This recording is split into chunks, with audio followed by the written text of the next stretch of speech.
Okay, so for this movie, for Midnight Devils, we knew that we needed to find a location that could be old, spooky, interesting, creepy, but at the same time, pass as an old cabin in the woods type of location. And with this being low budget filmmaking, we had to find a place that we had a lot of access to for very low cost and would save us a lot of money while at the same time being appropriate for the story.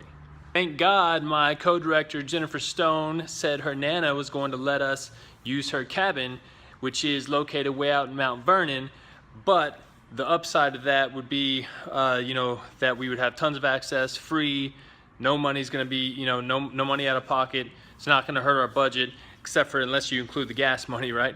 So immediately when she said we would have access to her Nana's cabin, I headed out to Mount Vernon and made a little field trip so I could do some research and kind of do some storyboards with my wife, who was super pregnant at the time, and she posed for me to do the storyboards and lay out the shots and everything. I was excited by the fact that that wasn't going to cost us any money, but I didn't want to just dive in. We had to make sure it was going to work.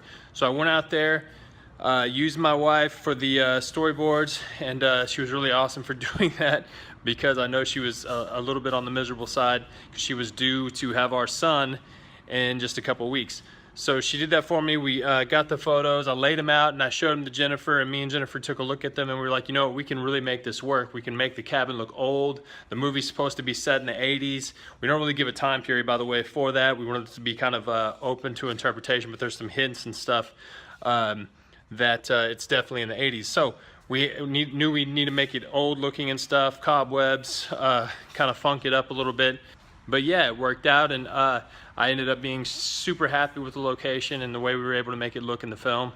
So now that we had our location locked down, we had our cast, we had our crew, effects, we had all that stuff ready to rock, now it was time to go to work.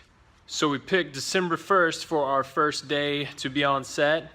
And we did everything we could to get as prepared as possible for that, and we went to work. We showed up at Mount Vernon, with our small crew, and the very first thing we had to do was flip a car over. Us and our little small skeleton crew, we had to flip a car.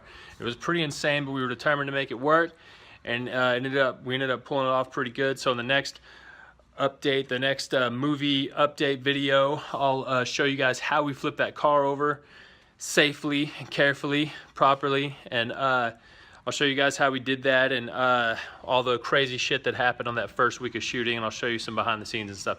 If you haven't seen it yet, the trailer is now live on my YouTube channel and also on Facebook, so if you haven't seen it, go check that out for me. Maybe share it, I don't know. Tell me what you think about it. I hope you guys dig the trailer, and I will be talking to you guys soon, okay? So subscribe and all that good stuff. Talk to you soon. Peace out.